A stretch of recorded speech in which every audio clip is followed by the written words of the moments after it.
Here on the Locked On Steelers podcast, we like to talk about some linebackers. But is a linebacker good enough to be taken at 17, 32, 49 for the Pittsburgh Steelers? We'll talk about that here on the Locked On Steelers podcast. I'm your host, Chris Carter. Let's get into it. You are Locked On Steelers, your daily Pittsburgh Steelers podcast, part of the Locked On Podcast Network, your team every day.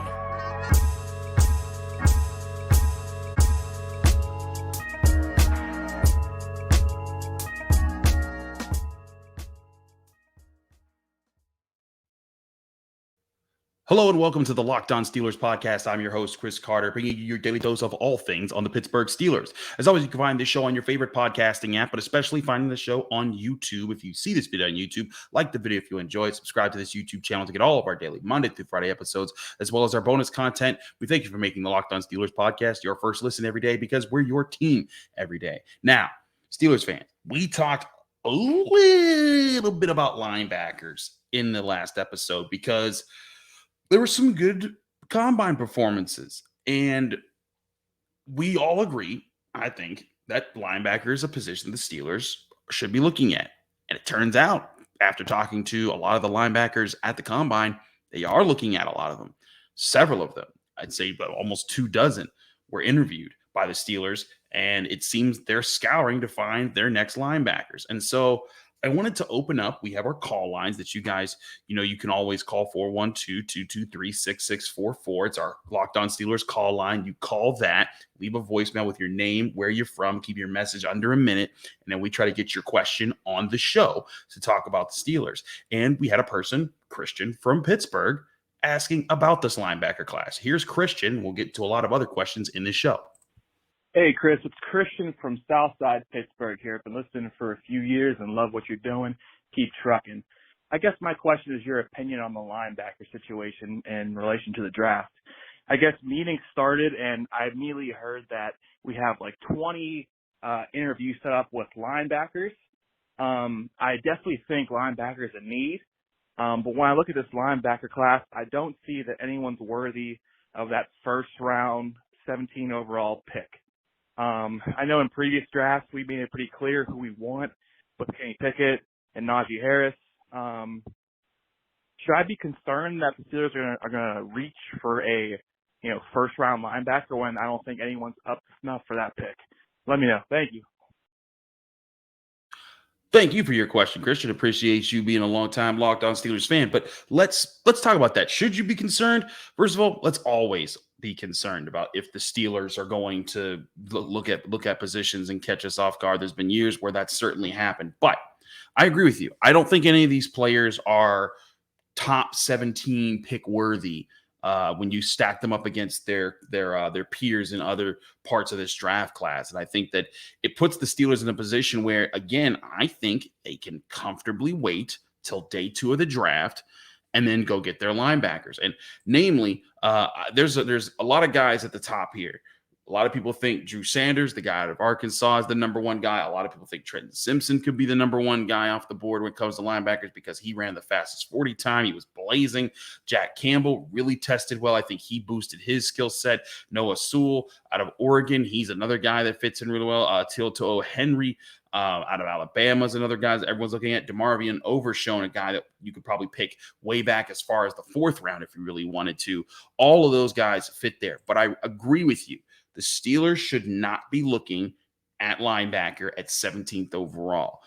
I would be interested to see, we've talked about the trade back options. Should they look at them if they trade back to the mid-20s, the late 20s? That could be a different spot there. But linebackers certainly a need, and I think that it's a need not just to get a good player there, but a good young player there so they can finally get that position settled. The Steelers haven't settled that position since Ryan Shazier's injury way back in 2017. And it's crazy to talk about that injury as if it was 6 years ago, but it's almost 6 years ago when you think about it, because it was in November of that year. So I think it's crazy that the Steelers have, it's taking this long to fix it. But, Devin Bush looked like he was really good at first, got an injury, never got back to where he was. The Steelers need somebody there. Now, Myles Jack, could be part of the answer as far as just the veteran guy who holds down the spot. Steelers still have to officially re-sign Robert Spillane to see if he's going to be back into the fold, and then you can at least have him and Mark Robinson as off-ball guys. But the question of how to handle Myles Jack is interesting. We've talked about this before in the offseason here because, well, he's a big cap hit. If you look at the Steelers cap situation right now, we all know they're going to start making moves to clear out cap space. Well, Myles Jack is a guy it's going to cost you $11.2 million against the cap, and he's in the last year of his deal. Maybe you say, if you're the Steelers, hey, can we find a way to extend you and stretch that out? I think that's a fair question, but we got asked that question by one of our listeners about Myles Jack. And here's Parker from Indianapolis, another fan of the show, asking about Myles Jack's contract. Hey, Chris, this is Parker from Indianapolis. Hey, my question is, what are the chances that Myles Jack, if they can't reconstruct his contract, to either trade or cut him, sign like a Tremaine Edmunds, and then also double dip and get in on the draft and draft like a Trenton Simpson or Drew Sanders in the second round? Thank you. So it's a very good question, Parker. I do think that keeping a vet linebacker and drafting a rookie linebacker on day 2 is a very good situation for the Steelers to be in. Now, Tremaine Edmunds could be interesting. I, though, foresee that could be a very competitive free agency market. We talked about that early in the offseason process when we were just getting out of the Steelers season, is maybe he could be someone. Maybe Terrell Edmunds can be like, hey, come on over to me. Let's make this happen. And then all of a sudden they're competing with they're competing with other teams, but maybe they have an edge in the free agency market. If no one offers super duper dollars for Edmunds, maybe he can come in, play linebacker. But I think Myles Jack is a guy that they've liked how he's fit in, and I think that they like, he has a good attitude.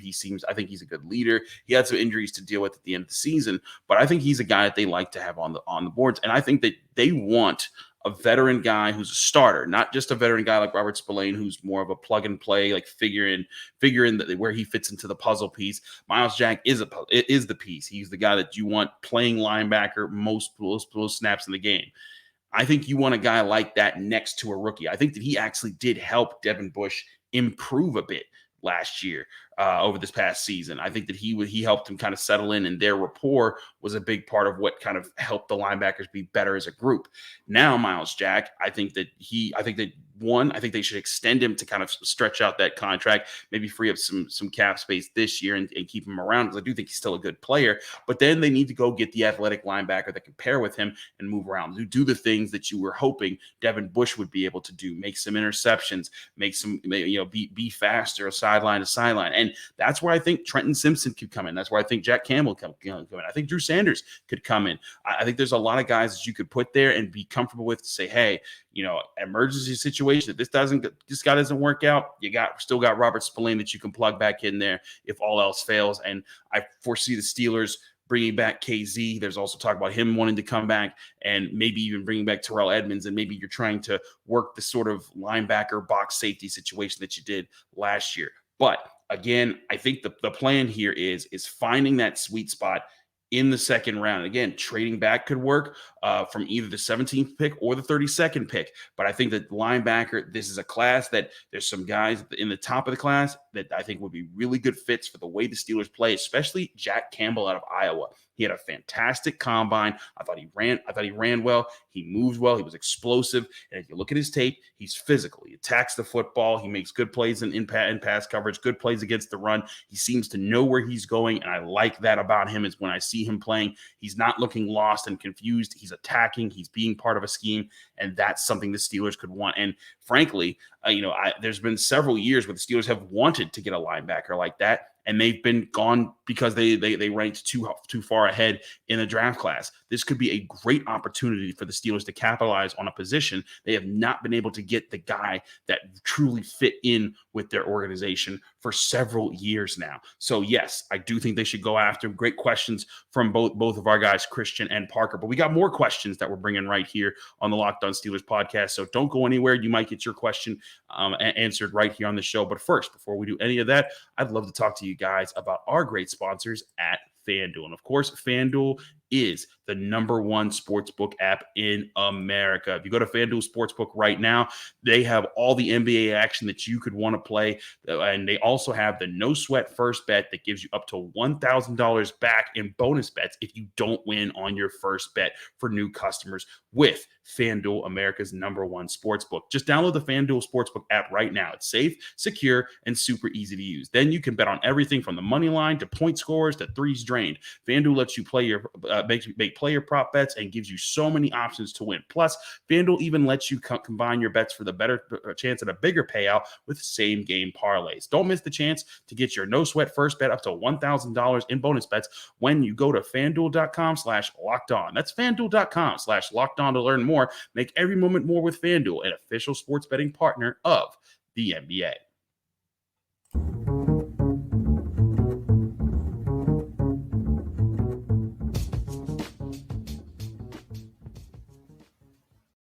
Back here on the Locked On Steelers podcast, I'm your host, Chris Carter. We just talked about linebackers. I want to answer a question that dips into a part of the conversation that we had yesterday about offensive linemen, because that's still a very important need to address in this class. And I'm going to talk about corners. I'm going to talk about defensive linemen, edge rushers, linebackers, and they are very important to hit on as well. But the Steelers have to get somebody, I think, for their offensive line just to boost them in the right direction.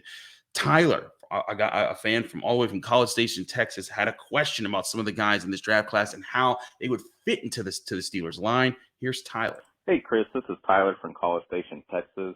My question is, I know we're looking to upgrade the left side of the offensive line primarily, but if you're looking at some of these tackle prospects, Darnell Wright, DeJuan Jones, they're more the big body right tackles. You wouldn't really put him as a blind side, protecting left tackle. So, I mean, if the Steelers took one of these guys, do you think they move Chooks to left tackle? Do you think they move Dan more inside? How would you just see that kind of situation playing out? Thanks, Chris. Have a good one. Thank you, Tyler, for your question. And man, there's so many ways I want to go. There are things I want to address with this question as far as the Steelers offensive line. One, I do think they should be looking at some of those bigger guys at offensive tackle in the second round. Darnell Wright from Tennessee, DeJuan Jones. Though DeJuan Jones of Ohio State did not test well at the combine, so there's going to be questions how he can rebound at his pro day. But Darnell Wright, I think another option. Matthew Bergeron out of Syracuse, another guy the Steelers should be looking at and probably will be looking at in the second round. There's a bunch of guys there, but Tyler's right. A lot of these guys look more like the prototypical right tackle that is just the mauling, big bully guy that's going to, block his butt off in the run and then be a decent pass protector. And I think that's where I think you could see some comparisons there. And of course, the Steelers' current situation right now is Chukwuma Okorafor, pretty solid at right tackle, not elite yet, but still getting there. He's 26 years old. He's still entering the prime of what's usually a lineman's career. Dan Moore Jr., 4th round, second-year rookie. That was, he's been on the struggle bus, and he's the guy that a lot of people want the Steelers to replace, which I get. And so you're thinking, well, wait a second. If you draft these guys that are styled to be right tackles, are you setting them up to fail by putting them at left tackle? And if you're a Steelers fan who's talked about this before, you know where I'm about to go with this, because then you're going to say, well, hey, why not just move Chooks to left tackle? He's not that aggressive in the run game. He's better in pass protection. He has the right build. He's the size that you want. That could be a great fit. Thing is, I've been saying that. Alan Saunders has been saying that. Wes Euler's been saying that. I feel like everybody that talks about the Steelers has brought that up as an idea at some point over the last 3-some years, however long Chukwuma Okorafor's been here. I think he's been here 5-6 years now. Feels like he's been here forever. But we've at some point, we've all thought, oh, yeah, he'd be a better left tackle, and the Steelers keep him right there. And they've tried to put him there. In short periods, it didn't work out, and then they put him back at right tackle, and that's what they went with. And I got to say, I've been, a little perplexed as to why it can't work for Chooks at left tackle, because I also think Dan Moore Jr., he's more of that bully style of right tackle. You have a veteran now protecting Kenny Pickett in the pocket if you have Chooks on the left, and Dan Moore Jr. can go be his aggressive self and run block a little bit more. So to answer this question, yes, I would try to replace Dan Moore with it, and I would try to move Chooks to left. And I'm going to keep advocating for that. I know it hasn't happened yet, and maybe this is me just yelling at the clouds, but come on. I feel like that could be a really good fit. The way that he plays, I know that Chooks can make that switch. I've talked to Chooks. He's a smart player. He would be able to make all the technical switches, and it isn't easy. There's a lot of things with just your reaction, your technique, the steps you have to take, the things you have to look for, the flipping of the positions. It's not as easy. There's some people it comes easy to, some people it doesn't. I think Chooks could handle it. I think it's something that the Steelers should look at with offensive line coach Pat Meyer. I thought he did a very good job this year as far as handling the Steelers and getting them to be a better offensive line unit. I think that him moving there would open the door for the Steelers to go get some of those more aggressive offensive tackles who block out there and go get guys. And again, if Chooks is a really solid offensive tackle on the left, maybe you get another guy for the interior, or you see if Kevin Dotson can become more consistent, because as we showed in our grades, he had some really great games and some really bad games. But at the end of the year, they balanced each other out. So he was kind of right in the middle with, the balance of good versus bad games and bad performances.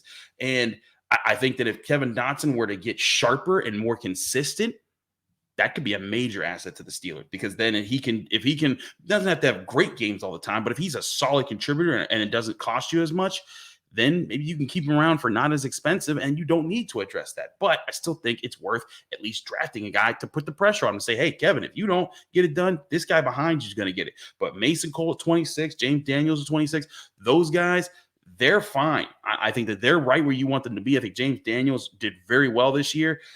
I'm right with you, Tyler. I think the Steelers need to go get one of those big mauling dudes, and they got to figure it out with Chooks. Or maybe they say, hey, we'll teach one of these guys to be a left tackle, and we'll work with that. And because I think if the Steelers, we've talked about them, they're about to be a very balanced offense that's going to be based in the run. I don't think they're going to be running all the time, every time, but they're going to put themselves in positions where I think it takes the pressure off of Kenny Pickett to have to lead all the time and to have to do everything.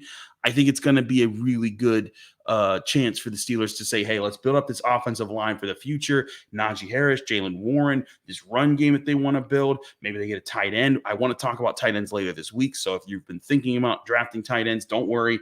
I have two. I just want to do some, doing more film study on those guys, because that's not exactly a position I've been studying so much. So my apologies to those who are waiting on a tight end topic on this show, but I like to talk about things that I feel like I'm in the know and I understand. I don't like to just throw off the cuff. But anyways, back to this offensive line situation. I'm right with you, Tyler. If the Steelers go and get a guy, they need to be physical. Or if they get a pass protecting left tackle, that's fine. You just hope that Chooks can kind of get it. But one thing I think to remember with Chooks is it takes time. I think linemen mature differently than skilled players. You don't get your old man strength until later in your career, at least for a lot of different guys. Remember, even on the defensive side of the ball, look at Cam Hayward's career. He was always really good. You liked him, but he wasn't the dominant force he was until he started to figure it out in his late 20s. And now it just feels like he's been like this for so long.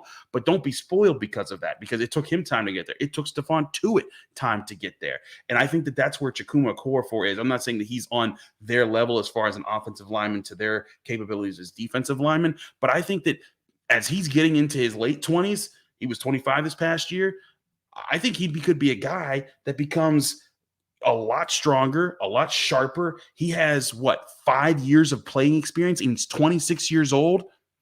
That's pretty good. And I think that if he continues to grow, that's going to be a major asset to the Steelers. So that's why I think that they're willing to keep paying him, because I think they see a lot of growth in him coming. He's the right size. He obviously works with the team.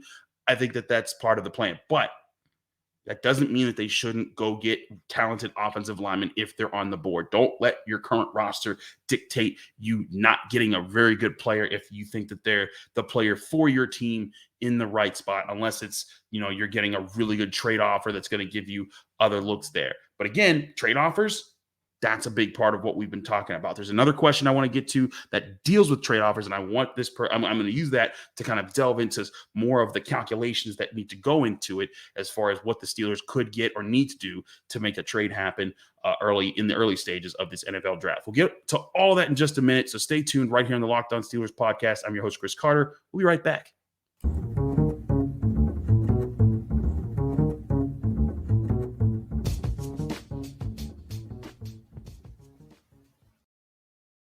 Back here on the Locked On Steelers podcast, I'm your host, Chris Carter, continuing our discussion here in our mailbag episode where we've got lots of questions. Our last question, though, comes from our man, Eric, out in San Diego, who wants to talk about some trades in the NFL draft. Here's Eric. How you doing, Chris? My name is Eric Rios. I live in San Diego, California.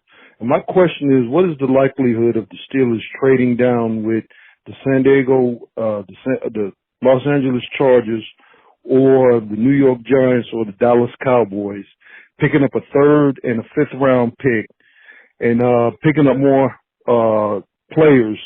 I just wanted to know what you think about that, and I just wait to hear your answer. Thank you, sir. Have a good day. Bye. Eric, you are singing my song. You are doing everything right there. Wow, right there. I want the Steelers to trade back in this draft class, unless someone crazy falls to them. Like if Broderick Jones is sitting there at 17, okay, don't trade back. Go get that guy. If like Devin Witherspoon or Christian Gonzalez are sitting there, okay, go get that guy. I feel you. For all those who might be thinking, oh, what about Jalen Carter? He's not falling that far. I know there was another report that said, oh, he's not a top 10 pick. That is major cap. If I wore hats, I would wear a cap right now and then say Jalen Carter's falling down out of the top 10 because it's not happening. Anyways, back to Eric's question. Yes, they should be trading down. Now, interesting list here. You got the Chargers, you got the Giants. Looking at some of those guys, I think you also said the Cowboys. Those were the three teams that you looked at there. Now, here's where I'm going to go with this. Now, again, we've used the draft tech chart to go at where the value is for different things that the Steelers could do here. Now, the draft tech value chart is, again, just something that it's a point system that's kind of been tabulated by past NFL trades to say like, hey, this pick is usually worth this many points versus this pick that's worth this many points. And at the end of the day, if you're trying to trade draft picks, this is how you compute out, what draft picks will get you what. So you're not just saying, oh yeah, I can trade a first for 4 second-round picks. That's not how it works. So let's get to let's look at this a little bit. So again, the draft tech chart has the Steelers slated with 950 points for the 17th overall pick in this draft class. So trading down from there, if you're looking at the Chargers, who are at the 21st pick overall, the Giants, who are at the 25th pick overall, or the Cowboys at 26th overall. The Chargers pick is worth about 800 points. The Giants pick is worth 720 points. The Cowboys pick is worth 700 points. So you're looking at differences of 150, of math is a problem, 230, and 250. So those are the differences there. So if you're looking at picks there, and you brought up, Eric, the question of a third rounder. If you're looking at third round picks, the Steelers, if you're looking at with the Chargers, only 150 points, it would have to be a late third rounder. And looking at the current draft chart now, it would be very close. They have one pick at 85 that's valued at 165. So that is a trade that could happen. The Giants sitting there, if you wanted a third round pick for trading back, that's a pick where I think the Steelers would be in a very good situation. In fact, they could even get a little bit more, maybe a third round pick and a fourth round pick, or a third round pick and a fifth round pick. That could be in the works there if they move the way down. Again, the Cowboys, 250 point difference. You could be able to probably give them a move and get their second round pick. Just looking at where it at, their second round pick's valued at 320. So that would be a little much if you wanted to go for their second round pick, but their third round pick, you can get a third, a fourth, and a fifth from them. So again, going back to the reasoning for Eric's question, all three of those are very doable that you could get according to the draft tech charts that we typically use. You could get third round picks, third combined with fourths and fifths. You might even be able to squeeze in a second there if you try to flip something else out. And again, I think the Steelers should be maximizing as much as they can on the day two value of this NFL draft for how deep it is. And that's where I think this makes a whole lot of sense. Again, I'm not saying to just automatically pass up. Like, you wait till the 17th pick comes around. Don't just trade it away at the start of the draft. You wait till who you can get. And if if none of the people that you feel are run up to the podium guys are there, then you say, all right, who wants this pick and how much can you get for it? And again, I think that this key is to get some key day 2 picks, but also I don't think it would be smart for the Steelers to ignore the possibility of adding some day 3 picks. If you've been following along, the Steelers have 1 pick in the first round, 2 picks in the second round, 1 pick in the third round, 1 pick in the fourth round, but no picks in the 5th or 6th rounds. They have 2 in the 7th. So if the Steelers are sitting there and they're saying, hey, we want to add some day 3 value there and see who all we could get, that makes a lot of sense. So I think that's something absolutely that Eric's onto, that Omar Khan will be looking at. And Omar Khan even basically said especially about the 32nd overall pick, but yet that's another spot the Steelers could trade down for. He was asked straight up at the combine by one of our writers from the city, saying like, hey, if you're sitting there and the first round ends, you have that 32nd overall pick, and someone wants that quarterback that wasn't drafted, or someone wants that player really bad, and they come in with, here's a second, here's a third, here's a fourth. How do you entertain those calls? Do you entertain those calls if you guys see? It's like, oh yeah, we know the phones will probably light up, and we're ready for that. So I do think that's a position where the Steelers need to be ready, and I think they will be ready. I think the Steelers are very much eager to make some aggressive move. Omar Khan, we've already seen him trade away Chase Claypool and get really great value for that second-round pick that he got from the Bears. What will he do next?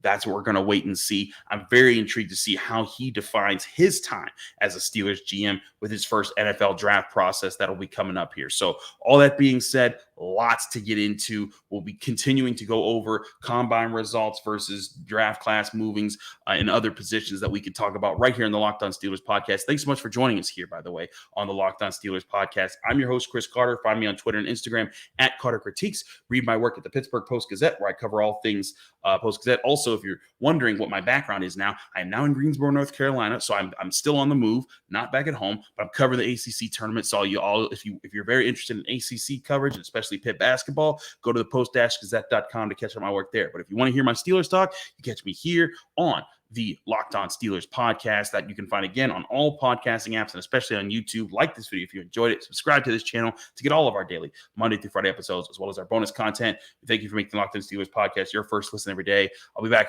tomorrow with more right here on the Locked On Steelers podcast, talking more about your Pittsburgh Steelers.